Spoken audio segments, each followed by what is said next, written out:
Alright, hello. Oh, geez, look at that window. Screw this lighting. Alright, see, this is my problem right here.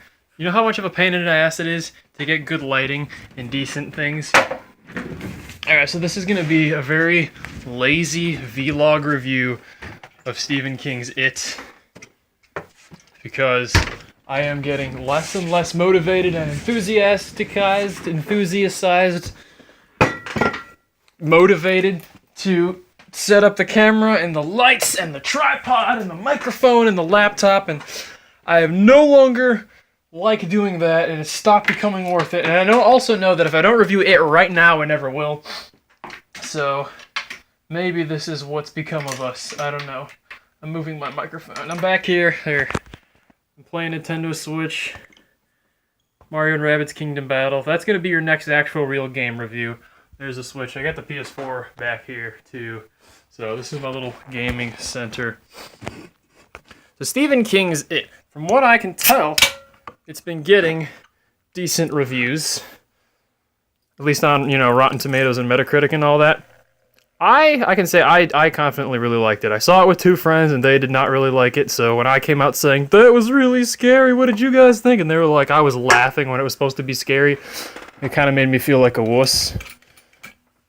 But I thoroughly enjoyed it. Now, I have not seen the miniseries or anything. Shut up. Shut up. I'm trying to review a movie here. Where's the cap? Damn it. Found it. Oh. But yeah, so I thought it was very, very scary. It has a couple of the same issues that most horror movies do, but they are very much, how you say, minimized compared to most horror. So it is above average compared to every other horror movie, is simply because. Hey, can I set this down right here? How about that? Simply because.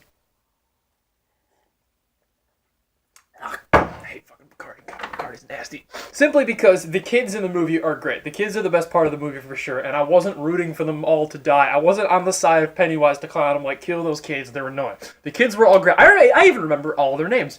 There's Michael, there's Bill, there's Georgie, there's Eddie, there's Richie, there's Stanley, there's Beverly, and Ben. That's all the kids in the movie. That is a good sign that I can remember every single name of the kids.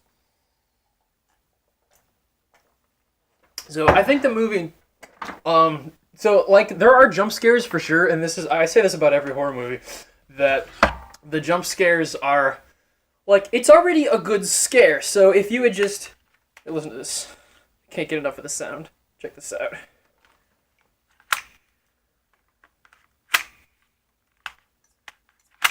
I love it.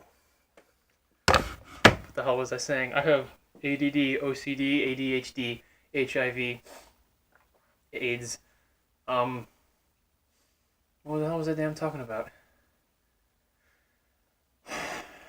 Oh yeah, the jump scare. So it's already a good scare. So the sound is really it's so unnecessary. Now the music itself is okay when it's adding strings and a lot of low on the bass cello or whatever it's called. That giant double bass thing when the music kicks up a little bit after the scare is already on screen, just to have it swell in. That's good. I like that. That's fine. It's the scares and the loud BAM! It's those noises. There's a scene in a bathroom specifically where this freaky shit happened in the bathroom, and then the camera moves to the door as Beverly looks at the door, and then Pennywise is right there. If it just showed me that, I would have jumped on my own. But no, we have to have the shitty sound go, and then, oh, okay. It's all right. That feels so artificial for me. That takes me out of the movie and saying, oh, look, here's when you're supposed to be scared. Now, can I minimize this oh, there we go. Oh, look at that. Much better. I'm not a fan of that. The best scare in the movie is probably the first two. So there's this creepy painting lady, and she is awesome. She freaked the hell out of me.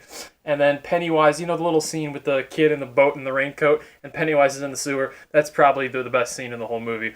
He bites that kid's arm clean off. Oh man, that was awesome. So when horrible R-rated violence is happening to children and they're not shying away from it, the movie's at its finest. It's also good because the movie's really long, and it's more so the story of a town and these kids than it is just, a shitty jump scare horror fest.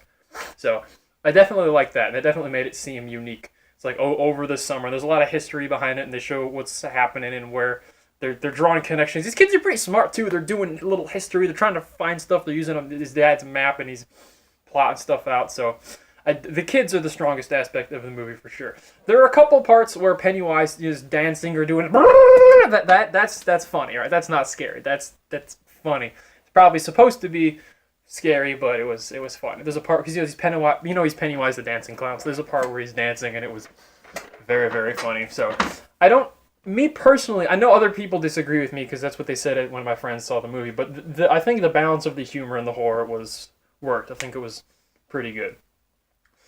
There was one other thing that I wanted to say, and I can't remember because I didn't write down any notes.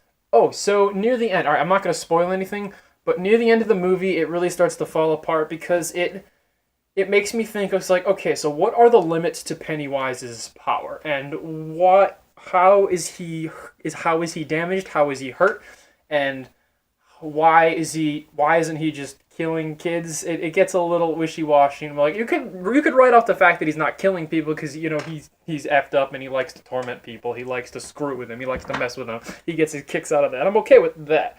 But these kids though, they go into the sewer and it's just like with conventional weapons and stuff, and I'm like, up until now, you have faced supposedly an all-powerful deity that does not obey the laws of physics at all. So what makes you think that you can kill him? And I was really confused by that, but that was probably the most glaring issue in the movie. So other than that, it's really not that bad. I'd say I thoroughly enjoyed it.